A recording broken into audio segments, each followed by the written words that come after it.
आज की क्लास में हमने मैथ्स की रिव्यू एक्सरसाइज 1 सॉल्व करनी है। क्वेश्चन नंबर 1 देखते हैं। एमसीक्यूज सबसे पहले उन्होंने दिए हुए हैं जो हमने चेक करने हैं। तो पार्ट नंबर 1 क्या है? √7 क्या होता है? इरेशनल। इरेशनल कैसे होता है? अगर कोई भी ऐसा नंबर हो जो किसी का स्क्वायर ना बनता हो तो वो इरेशनल होगा। 7 किसी भी नंबर का स्क्वायर नहीं बनता तो वो इरेशनल होगा। Part number 2, phi and e are irrational. Irrational ये क्यों होते हैं? पीछे हमने रूल पढ़ा था एक्सरसाइज 1 में। एक्सरसाइज 1.1 में हमने रूल पढ़ा था, उसके मुताबिक ये दोनों नंबर इरेशनल होते हैं। Part number 3, if n is a non perfect square then √n is. अगर n आपके पास एक परफेक्ट स्क्वायर नहीं बन रहा तो √n क्या होगा? वो इरेशनल होगा। अगर परफेक्ट स्क्वायर ना हो, किसी का भी स्क्वायर ना हो कोई नंबर, तो वो इरेशनल होता है हमेशा। √3 प्लस √5, 3 भी किसी का स्क्वायर नहीं है और √5 भी किसी का स्क्वायर नहीं है, 5 भी किसी का स्क्वायर नहीं है, इसलिए ये दोनों इरेशनल बनाएंगे प्लस होने के बाद। पार्ट नंबर 5 क्या कहता है? For x belongs to real number x is equal to x। ये प्रॉपर्टी पूछी हुई है। प्रॉपर्टी क्या है? रिफ्लेक्सिव। रिफ्लेक्सिव x पैदा करना। दोनों एक जैसे हैं, दोनों एक दूसरे की रिफ्लेक्शन है, तो वो रिफ्लेक्सिव प्रॉपर्टी होगी। पार्ट नंबर 6 क्या कहता है? If a is greater then b and b is greater than c, then a is greater than c। कि अगर a b से ग्रेटर है और b फिर c से बड़ा है तो a c से बड़ा होगा। ये ट्रांजिटिव प्रॉपर्टी है। ये ऑप्शन आएगा आपके पास, आपने इस पर टिक कर देना है। अब 2 की power x plus a to the power x is equal to 64। ये क्वेश्चन दिया हुआ है, इसका आंसर आपने मार्क करना है। तो चलिए इसे सॉल्व कर लेते हैं। इसे रफ वर्क पे आप सॉल्व कर लीजिएगा। 2 की पावर x वैसे ही आ जाएगा। अब 8 किसकी पावर होती है? 2 की पावर 3 करेंगे तो आपके पास 8 आंसर आ जाएगा। 2 की पावर 3x इक्वल्स टू 64। अब इधर देखें, बेसिस सेम है। जब भी बेस सेम होगी तो जो दोनों पावर्स होंगी वो आपस में ऐड हो जाएंगी। तो x प्लस 3x, देखें 3x प्लस x इधर आ गया इज इक्वल टू 64। अब आगे 3x plus x is equal to 4x इधर आ जाएगा इज इक्वल टू 2 की पावर 6 इज इक्वल टू 64। आपने पावर ब्रेक कर लेनी है। 2 की पावर 6 में से क्यों लेके आना है ये भी देखते हैं। अब ये देखें, 2 की power 4x is equal to 2 की पावर 6। बेसिस सेम है। जब बेस आपस में इक्वल होंगी तो पावर्स भी आपस में इक्वल हो जाएंगी। तो आपने बेसिस को ख़त्म कर देना और 4x इज इक्वल टू 6 ऐसा क्यों किया? ताकि आपके पास x की वैल्यू आ जाए। तो 4x is equal to 6, x is equal to 6/4, 3/2 आपके पास इसका भी आंसर आ गया। अब पार्ट नंबर 8 अब हम सॉल्व करते हैं। If a b belongs to real number then a is equal to b and b is equal to a। Symmetric property है, ये आपने याद रखनी है कि a b के इक्वल होगा और b a के इक्वल होगा। 9th पार्ट भी दिया हुआ है, इसे भी आपने करेक्ट ऑप्शन को मार्क करना है। 75 प्लस 27। अब सबसे पहले आपने इन दोनों को ब्रेक कर लेना है आपस में। ब्रेक कैसे करते हैं? आपने इधर फैक्टर्स बनाने हैं। जैसे 27 है, आपने फिर इसका फैक्टर बना लेना है कि 3 3 3, ये 3 फैक्टर्स आपके पास बनेंगे। फिर आपने उस हिसाब से ये नंबर्स लिख लेने हैं। तो 3 multiply by 3 multiply by 3 27 and 3 multiply 5 multiply by 5 75 answer आता है। ब्रेक कर लिया। अब देखें, √3 आपने अलग करके लिख लिया और 5 5 दो हैं तो ये स्क्वायर बन जाएंगे दोनों, √5 का स्क्वायर प्लस। अब इधर भी आपने √3 को अलग कर लेना है। वो क्यों करना है वो अभी आपको पता चल जाएगा। इधर 3 का स्क्वायर। अब देखें, पावर से स्क्वायर रूट कैंसिल, 5√3 इधर आ गया प्लस 3√3, स्क्वायर ने स्क्वायर रूट को कैंसिल कर दिया और √3। अब ये देखें, √3 इसके पास भी है, √3 इसके पास भी है, तो दोनों आपस में प्लस हो जाएंगे। 5 + 3 = 8, √3 आपके पास इसका भी आंसर आ गया। लास्ट एमसीक्यू आपके पास क्या दिया हुआ है? The product of 3 plus √5 and 3 minus √5। अब ये देखें, 3 plus √5 3 minus √5 a plus B into A minus B का फॉर्मूला लगेगा a square minus B square, 3 square minus √5 square, 3 square 9 आ जाएगा, √5 का स्क्वायर 5 आ जाएगा, 9 माइनस 5 इज इक्वल टू 4। 4 ये आपका आंसर आ गया जो कि एक रेशनल नंबर हो जाएगा आपके पास। और ये क्वेश्चन नंबर 1 हमारे पास सॉल्व हो गया। चलिए हम क्वेश्चन नंबर 2 देखते हैं। क्वेश्चन क्या है? If a is equal to 3/2, b is equal to 5/3 and c is equal to 7/5 then verify. अगर ये सारी वैल्यूज आपके पास दी हुई हैं तो आपने क्या वेरीफाई करना है? क्वेश्चन दिया हुआ है a into B plus C is equal to A B plus A C. ये आपने डिस्ट्रीब्यूटिव प्रॉपर्टी को वेरीफाई करना है। तो सबसे पहले लेफ्ट हैंड साइड को हम सॉल्व करेंगे a इंटू बी प्लस सी। अगर आप चाहें तो वैसे भी वैल्यूज को प्लॉट करके सॉल्व कर सकते हैं, वरना अलग अलग कर लें। b plus C is equal to 5/3। B की वैल्यू कितनी थी 5/3, वो आपने प्लॉट कर दी, प्लस 7 और 5। सी की वैल्यू कितनी थी 7 और 5, वो भी आपने प्लॉट कर ली। एलसीएम ले लेंगे। एलसीएम कैसे लेते हैं, आपने क्रॉस मल्टीप्लाई कर देना है। 5 5 ज़ा 25, 3 7 ज़ा 21, कुछ कट नहीं रहा तो ये सिंपली मल्टीप्लाई हो जाएंगे। और नीचे वैल्यू को आप मल्टीप्लाई कर देंगे, 3 5 ज़ा 15, 15 इधर आ गया, 25 प्लस 21 46/15। बी प्लस सी की पहली वैल्यू आ गई। अब आपने उस ए की वैल्यू से मल्टीप्लाई कर देना है। A into B plus C is equal to 3/2 into 46/15। A B plus C की जो वैल्यू आई थी, अब 2 46 को कैंसिल कर देगा, 23 इधर आ गया, और 3 15 को कैंसिल कर देगा, 3 5 ज़ा 15, 23/5 पहला आपके पास आंसर आ गया। अब राइट हैंड साइड को आपने सॉल्व करना है ए बी प्लस ए सी। सबसे पहले ए बी की वैल्यू फाइंड कर लें। ए को बी से मल्टीप्लाई करना है, 3/2 मल्टीप्लाई बाय 5/3, 3 3 से कैंसिल हो जाएगा, 5/2 पहला आंसर आ गया। और फिर ए को सी से आपने मल्टीप्लाई करना है, 3/2 मल्टीप्लाई बाय 7/5, 3 7 ज़ा 21, 2 5 ज़ा 10, 21/10 इसका आंसर आ गया। अब दोनों वैल्यूज को आपने प्लस करना है, a b 5/2 plus A c 21/10। LCM आपने फिर से लेना है। तो एलसीएम कैसे देखें, अब क्रॉस मल्टीप्लाई सबसे पहले हम एलसीएम में करते हैं। तो देखें, जब 2 इधर जाएगा 21 से मल्टीप्लाई होगा तो देखें 2 कट जाएगा इससे, 2 मल्टीप्लाई बाय 21। अगर यहाँ पे देखें 2 आ जाता है तो देखें 2 1 ज़ा 2, 2 5 ज़ा 10, तो ये कट जाएगा, ये वैसे का वैसा रहेगा 21। अब सिमिलरली जब 10 ऊपर जाएगा, 5 मल्टीप्लाई बाय 10, तो 2 1 ज़ा 2, 2 5 ज़ा 10, 5 5 ज़ा 25 आ जाएगा प्लस 21, और 2 5 ज़ा 10। अगर आप इन दोनों का कॉमन एनसीएम लेंगे, इन दोनों के फैक्टर्स बनाएंगे, तो नीचे सिंपली आपके पास 10 आ जाएगा आंसर, क्योंकि 10 एक बड़ी वैल्यू है और 2 के मल्टीपल में भी आती है। तो 25 प्लस 21 डिवाइडेड बाय 10, इन दोनों को अब आपने सॉल्व करना है। 46/10 इज इक्वल टू 23/5 जब आप दोनों को कट करेंगे। और अब देखें 23/5, 23/5 left hand side right hand side के इक्वल है, तो आपने नीचे भी वहीं लिख देना है कंक्लूजन के तौर पे, ताकि आपका आंसर क्लियर हो जाए। फ्रॉम इक्वेशन 1 एंड इक्वेशन 2, ये इक्वेशन 1 थी और ये इक्वेशन 2 थी आपके पास। a into B plus C is equal to A B plus A C, और ये क्वेश्चन आपके पास सॉल्व हो गया।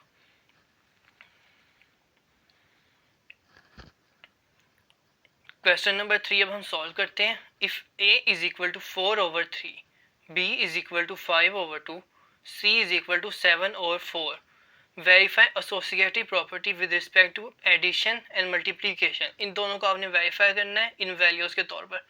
याद रखिएगा, कम्यूटेटिव जो प्रॉपर्टी होती है वो होती है a plus B is equal to B plus C. दो वैल्यूज को स्पेसिफाई करती है, दो वैल्यूज को लेके चलती है, जबकि एसोसिएटिव 3 वेरिएबल्स को आपको लेके चलेगी। तो एसोसिएटिव प्रॉपर्टी है क्या, a plus B plus C is equal to a plus B brackets close plus C. तो इसे हमने वेरीफाई करना है। तीनों वैल्यूज को सबसे पहले प्लॉट करें। 4/3 a की value plus into 5/2 plus 7/4। Addition को लेके सबसे हम सॉल्व करेंगे। तो सबसे पहले ब्रैकेट्स वाली चीज़ को आपने सॉल्व करना है। तो ये देखें, ब्रैकेट्स वाली चीज़ को हमने सॉल्व किया। 4/3 दोनों का आपने एलसीएम लिया। 2 जब 7 के पास जाएगा 4 से कट जाएगा, और 4 5 ज़ार 4 जब 5 के पास जाएगा तो 2 2 से कट जाएगा, ऊपर 2 आ जाएगा। 5 2 ज़ार 10, 10 plus 7 divided by 4 is equal to, अब इधर भी सबसे पहले ब्रैकेट वाले हिस्से को आपने सॉल्व किया। 4/3 प्लस 5/2 का आपने एलसीएम लिया। 8 प्लस 15/6 एक एलसीएम आ गया। देखें 3 5 ज़ा 15, 3 जब 5 के पास जाएगा तब 2 से नहीं कटेगा, तो 3 5 ज़ा 15, सिंपली 2 4 ज़ा 8, 2 3 से नहीं कटेगा और सिंपली 8 आ जाएगा। 8 प्लस 15 डिवाइडेड बाई 6 प्लस 7 और 4 वैसे ही लिख लेंगे। अब देखिए आंसर आ गया 17 डिवाइडेड बाई 4। इसका आंसर 4/3 में आप इसे प्लस करेंगे और सिंपली इधर 23 divided by 6 plus 7 divided by 4। इन दोनों का आपने एलसीएम लेना है। 4 4 16 क्रॉस मल्टीप्लाई करेंगे, और 3 मल्टीप्लाई बाय 17 51 इनका आ जाएगा। और देखें 3 4 ज़ा 12, एक और आपके पास आंसर आ गया। आप 16 plus 51/12 is equal to 48 plus 21 divided by 12। जब आप इन दोनों का एलसीएम लेंगे तो देखें 4 को 23 से सबसे पहले मल्टीप्लाई करेंगे, लेकिन दोनों कट जाएंगे। टू टू ज़ार 4, टू थ्री ज़ार 6। तो 23 को आपने 2 से मल्टीप्लाई किया और 6 को जब 7 के पास लेके जाएंगे तो इधर भी दोनों 2 से कट जाएंगे। टू टू ज़ार 4, टू थ्री ज़ार 6, 7 3 से मल्टीप्लाई होगा 48 प्लस 21 डिवाइडेड बाई 12। इधर ही एक और आंसर आ गया। अब आगे 67 divided by 12 is equal to 67 divided by 12। Addition के बाद आपने मल्टीप्लिकेशन को लेके एसोसिएटिव प्रॉपर्टी सॉल्व करनी है। तो a मल्टीप्लाई बी डॉट सी, जो डॉट होता है वो आपको मल्टीप्लाई को रिप्रेजेंट करता है, is equal to a dot बी डॉट सी। अब वैल्यूज को प्लॉट कर देंगे 4/2, 5/2, 7/4। 5 7 से मल्टीप्लाई हो जाएगा, 2 4 से मल्टीप्लाई हो जाएगा, 8 आ जाएगा, 35 आ जाएगा। अब 4 1 ज़ार 4, 4 2 ज़ार 8, 35 डिवाइडेड बाई 4 एक साइड पे आंसर आ गया और दूसरी साइड पे भी देख लें 4/2 multiply by 5/2 multiply by 7/4। Brackets वाले हिस्से को पहले सॉल्व करेंगे। 4 5 ज़ार 20, 2 2 ज़ार 4, 4 1 ज़ार 4, 4 5 ज़ार 20, दोनों एक दूसरे को कैंसिल कर देंगे। 5 multiply by 7 is equal to 35 divided by 4। और आपके पास प्रूफ हो गया associative property with respect to multiplication and with respect to addition. और एक क्वेश्चन भी आपके पास इस तरह सॉल्व हो जाएगा। क्वेश्चन नंबर 4 है आपके पास, वो क्या कहता है, is zero a rational number, और फिर उसे आपने एक्सप्लेन करना है। तो जीरो क्या रैशनल नंबर है, इसका आंसर आपने लिखना है yes it is a rational number, ये एक रैशनल नंबर है। और इसकी वजह फिर क्या बतानी है, as it can be written in the form of p over q, कि एक प्रॉपर्टी है कि पी ओवर क्यू की फॉर्म में इसे लिख सकते हैं। 0/1, 0/2, 0/3 की फॉर्म में इसे लिख सकते हैं, आपके पास फिर भी आंसर आ जाएगा। पी आपके पास जीरो को रिप्रेजेंट करे, जो आपकी वैल्यू है उसे रिप्रेजेंट करता है।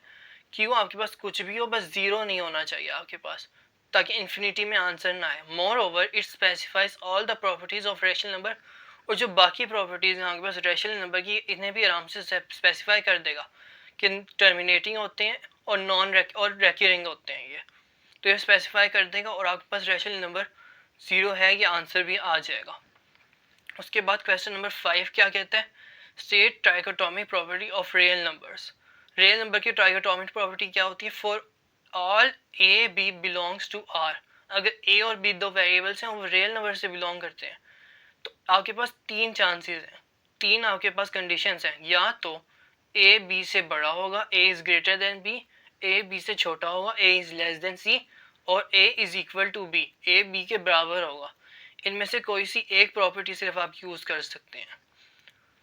क्वेश्चन नंबर 6 क्या कहते हैं, find to rational numbers between 4 and 5। 4 और 5 के बीच में आपने दो रैशनल नंबर्स फाइंड करने हैं। ये कैसे फाइंड करने हैं ये देखते हैं। ये कैसे फाइंड करने थे, आपने इन दोनों की एवरेज ले लेनी है। पहले 4 और 5 की एवरेज ले लेनी है। एवरेज कैसे लेते हैं, सबसे पहले दो नंबर्स को आपने एक दूसरे के साथ ऐड करना है, फिर उन्हें 2 से आपने डिवाइड कर देना है, आपके पास एवरेज आ जाएगी। तो फर्स्ट एवरेज देखें, 4 + 5 divided by 2 is equal to 9/2। पहली एवरेज आपके पास आ गई। अब जो पहली एवरेज आएगी उसकी आपने या तो एवरेज ले लेनी है 4 से, या फिर आपने उसकी एवरेज ले लेनी है 5 से। तो इस केस में हम 4 से एवरेज लेते हैं, 5 से लेंगे तब भी आपके पास आंसर सेम ही आएगा। तो देखें सेकेंड एवरेज हम फाइंड करेंगे 9/2 + 4, इन दोनों का एलसीएम लेंगे, 2 4 ज़ार 8, 8 + 9 डिवाइडेड बाई 2 17/2। अब एक काम हुआ है, अब आपने इसे 2 से डिवाइड कर देना है। तो देखें 17/2 मल्टीप्लाई बाई 1/2, 2 2 ज़ार 4, 17 डिवाइडेड बाई 4, आपके पास रेशनल नंबर आ गए और ये आपका आंसर होगा। 17 डिवाइडेड बाई 2 आपके पास आ गया, और 9/2 और 17/4 आपके जो दो रेशनल नंबर थे जो आपने प्लॉट करने थे, वो दोनों आंसर आ गए। क्वेश्चन नंबर 6 आपके पास सॉल्व हो गया। क्वेश्चन नंबर 7 क्या कहता है, आपने इन सबको सिंप्लीफाई करना है। तो पार्ट नंबर 1 को हम सॉल्व करते हैं। Under root to the index 5, x to the power 15, y to the power 35 and z to the power 20, इन सबको आपने सॉल्व करना है। तो सबसे पहले इंडेक्स को पावर में लेके जाएंगे, अंदर वाली वैल्यू को सेम लिखेंगे, बाहर 1/5 अंडर रूट खत्म। अब हर पावर को आपने जो होल की पावर है उससे मल्टीप्लाई करना है। देखें x की power 15 multiply 1/5, y to the power 35 multiply 1/5 and z to the power 20 multiply 1/5। अब जो कट होते हैं कैंसिल होते हैं ना, कैंसिल कर दें। 5 1 ज़ार 5, 5 3 ज़ार 15, x टू द पावर 3 आ गया।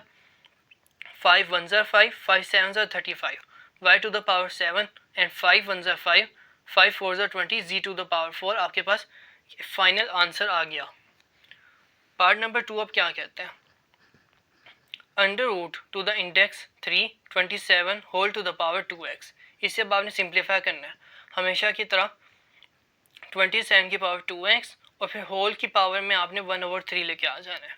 उसके बाद अब देखें 27 है, 27 किसकी पावर बनता है, 3 की पावर 3 इज इक्वल टू 27, तो 3 टू द पावर 3 2x की जो पहले पावर दी हुई थी वो, और फिर होल की पावर में 1/3।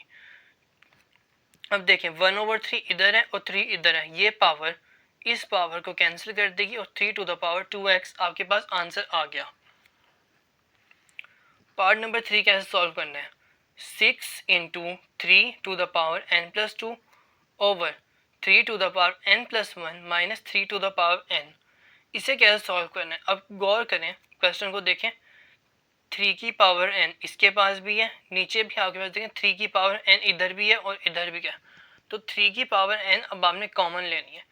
जब ऊपर से 3 टू द पावर n आप कॉमन लेंगे तो वो क्या होगा, 3 टू द पावर n, अब देखें 3 की पावर n तो आपके पास चला गया बाहर, अब देखें 3 की पावर 2 आपके पास बच गया, तो आपने 3 की पावर 2 वैसे ही लिख लेना है और उससे 6 से मल्टीप्लाई कर देना है। नीचे क्या होगा, अब देखें इधर से 3 की पावर n चला गया तो सिंपली आपके पास 3 बच गया, और 3 की पावर n हमने कॉमन लिया, ये पूरे का पूरा कैंसिल हो गया और 1 आपके पास सिर्फ बच गया। 3 to the power n 3 to the power n दोनों आपस में कैंसिल हो जाएंगे। अंदर वाली वैल्यू को आपने मल्टीप्लाई करना है 54 डिवाइडेड बाई 2, इसे फर्दर आपने सिंप्लीफाई करना है 27 आपके पास आंसर आ जाएगा और क्वेश्चन नंबर 7 आपके पास सॉल्व हो गया। क्वेश्चन नंबर 8 अब कैसे सॉल्व करना है, the sum of 3 consecutive odd integers is 51। 3 आपके पास ऑड इंटीजर्स दिए हुए हैं जिनका जो सम है वो 51 है, उनको आपने फाइंड करना है। तो आपने सॉल्व कैसे करना है, let first integer is equal to x, पहला जो आपके पास इंटीजर होगा वो x होगा। अब जो सेकंड इंटीजर है वो होगा x+2, x+2 क्यों होगा, ये देखें ऑड नंबर्स क्या होते हैं जो 2 के मल्टीपल ना हो, तो आपने क्या करना है, अब देखें जब आप किसी 2 के मल्टीपल से इसे प्लस करेंगे तो जो आंसर आएगा वो 2 का मल्टीपल नहीं रहेगा। जैसे आपके पास समझे पहला नंबर आपके पास 1 था, तो जब आप उसमें 2 प्लस करेंगे, देखें 2 को प्लस कर दिया तो 3 आ गया, 3 2 का मल्टीपल नहीं है इसलिए हमने उसे 2 में प्लस कर दिया ताकि पास जो आंसर आए वो एक और नंबर है, इधर जैसे 3 आ जाएगा। और देखें x में जब 4 प्लस करेंगे तो 5 आएगा, 3 5 7 11 इस तरह आपके पास चलती जाएगी, तो सेकंड जो नंबर क्या आएगा वो x+2 होगा। थर्ड जो नंबर आपके पास होगा, थर्ड इंटीजर जो होगा वो होगा x+4। चलें इस क्वेश्चन को अब आगे देखते हैं। अब क्वेश्चन में आपके पास क्या दिया हुआ है, अकॉर्डिंग टू द क्वेश्चन तीनों का जो सम था वो 51 के इक्वल था, तो वहीं आपने लिख लेना है x plus x+2 plus x+4 is equal to 51। अब देखें x x x तीनों प्लस हो जाएंगे, 3x आ गया प्लस 6 इज इक्वल टू 51। 6 दूसरी साइड पे जाएगा और जब दूसरी साइड पे जाएगा तो उसका साइन चेंज हो जाएगा, 51 माइनस 6 इज इक्वल टू 45, इधर 3x था, अब 3 इधर मल्टीप्लाई हो रहा था, x की वैल्यू आपने फाइंड करनी है तो दूसरी साइड पे जाके क्या होगा, डिवाइड हो जाएगा, x is equal to 45 divide by 3 is equal to 15। तो जो पहला इंटीजर होगा आपके पास वो क्या आ जाएगा 15। अब जो हमने शुरू में इंटीजर्स लिए थे x इज इक्वल टू 15 हो गया, तो x+2 इज इक्वल टू 17, देखें जो बात मैंने बताई थी वही है। अगर आप इसे किसी इवन नंबर से प्लस करेंगे तो ही आपके पास एक ऑड इंटीजर आएगा, x+2 is equal to 17, 15+2 is equal to 17 and 15+4 is equal to 19, और ये आपके पास तीनों इंटीजर आ गए जो आपने सॉल्व कर लिए।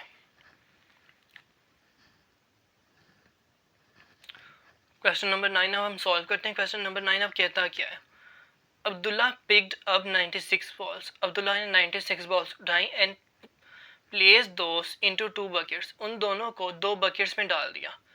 One bucket has 28 more balls than the other, एक जो बकेट है उसके पास 28 ज़्यादा बॉल्स हैं दूसरी बकेट के मुकाबले में, तो ईच बकेट दोनों बकेट्स में कितनी बॉल्स हैं। अब आपने सबसे पहले डेटा अपना बना लें, टोटल जो बॉल्स हैं आपके पास वो है 96। अब लेट कर लें कि फर्स्ट जो बकेट है आपके पास उसके पास है x balls is equal to x balls, और जो सेकंड बकेट है, अब देखें एक बकेट के पास क्वेश्चन के मुताबिक 28 बॉल्स ज़्यादा थी दूसरी बकेट से, तो second bucket has 28 balls, x+24 कर देंगे, x+28 कर देंगे और आपके पास दूसरी बकेट की बॉल्स की तादाद आ गई। अब क्वेश्चन के लिहाज से जब आप दोनों बकेट्स की बॉल्स को प्लस करेंगे तो आपके पास जो अमाउंट आएगी वो 96 आएगी। तो उसे हमने मेंशन कर दिया x पहली बकेट प्लस x प्लस 28 दूसरी बकेट इज इक्वल टू 96। अब देखें x plus x is equal to 2x और 96 माइनस 28 दूसरी साइड पे जाएगा, प्लस का साइन माइनस में चेंज हो जाएगा, 68 आंसर आ जाएगा। अब आपने x की वैल्यू फाइंड करनी है, 2x is equal to 68, x is equal to 68 divided by 2 is equal to 34। और फिर उसके बाद देखें फर्स्ट बकेट जो थी आपके पास x की वैल्यू कितनी आई 34, तो फर्स्ट बकेट के पास 34 बॉल्स थी और सेकेंड बकेट में आपने फिर 28 बॉल्स ज़्यादा दी, तो 34 plus 28 is equal to 62 balls आपके पास आंसर आ गया। क्वेश्चन नंबर 10 एक्सरसाइज का लास्ट क्वेश्चन है, ये भी सॉल्व कर लेते हैं। Salma invested ₹350,000 in a bank which paid a simple profit at the rate of 7.1/4% per annum। Salma ने 3,50,000 रुपये बैंक में इन्वेस्ट किए जिसने उसे प्रॉफिट इस इंटरेस्ट के रेट पे 7.1/4% हर सालाना दिया।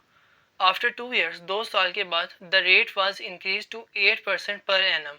Find the amount she had at the end of 7 years। तो 7 साल बाद उसके पास कितनी अमाउंट होगी अगर 5 साल बाद इंटरेस्ट रेट बढ़ के 8% हो गया। तो ये सबसे पहले आपने करना है। तो अपना डेटा सबसे पहले बना लेते हैं। फॉर फर्स्ट 2 years पहले 2 साल में जो अमाउंट थी वो आपने लिख ली है। प्रिंसिपल अमाउंट आपके पास क्या है 350,000 रुपीज़। रेट कितना है 7.1/4%। इसे आपने सीधा करके लिख लेना है 4 7s are 28 plus 1 29 divided by 4%। अब आपने इसे डिवाइड करके लेना है 29 डिवाइडेड बाई 4, आपके पास क्या आंसर आता है 7.25%। और जो टाइम है आपके पास वो कितना है, टाइम लिमिट दी हुई है 25 years।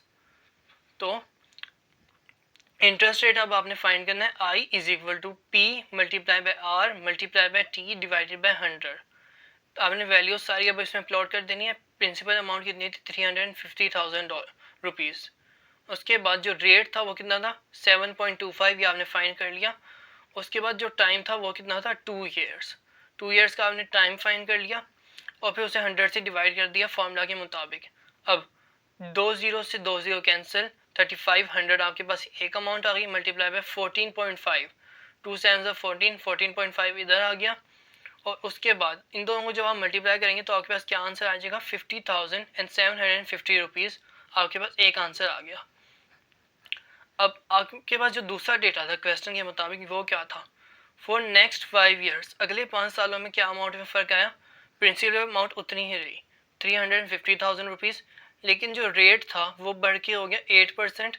और टाइम की लिमिट अब क्या है, टाइम के आपके पास कितना है 5। तो उसी आपने इस वैल्यू में प्लॉट कर देना है I is equal to P multiply by R multiply by T divided by 100। Principal amount लिख ली, रेट आपके पास कितना था 8% और टाइम कितना था 5 years का, वो आपने सब लिख लिया, 100 से डिवाइड कर दिया।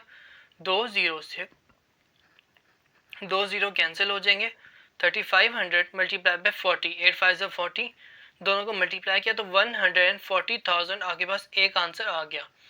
अब दोनों वैल्यूज़ जो हैं उन्हें हमने टोटल कर लेना है अपने 7 years का स्केजल बनाने के लिए। तो total is equal to 50,750 plus 140,000, 190,750 आपके पास आंसर आ गया टोटल का। और यहीं पे आपका क्वेश्चन ख़त्म हो जाता है। इधर आपने 5 years क्यों लिए ये भी देख लेते हैं। ऊपर देखें जो उसने क्वेश्चन में बताया होता वो कितने थे पहले 2 साल, उसके बाद उसने क्या पूछा कि 7 years बाद उसके पास कितनी अमाउंट आ गई होगी। तो उसके हिसाब से आपने लिया 7 - 2 इज इक्वल टू 5, जो बचे 5 साल थे आपने उनका डेटा बना लिया, उसके हिसाब से आपने अपने क्वेश्चन का आंसर लिख लिया। और आपकी बुक्स में इस क्वेश्चन के 2 आंसर दिए हुए हैं। अगर वो आंसर ठीक नहीं है तो आपने क्या करना है, टोटल अमाउंट कैसे लिखनी है कि जो आपके पास पहली अमाउंट दी हुई थी 350,000 रुपीज़, उससे जो आंसर मिला 190,750 रुपीज़, उसमें प्लस कर लेना है तो 540,750 रुपीज़ आपके पास दूसरा आंसर आ गया। अब आप अपनी बुक्स में चेक कर लीजिएगा, ये आंसर है तो इसे आप ठीक कर लें, वरना आप ये आंसर लिख लें, ये करेक्ट आंसर होगा।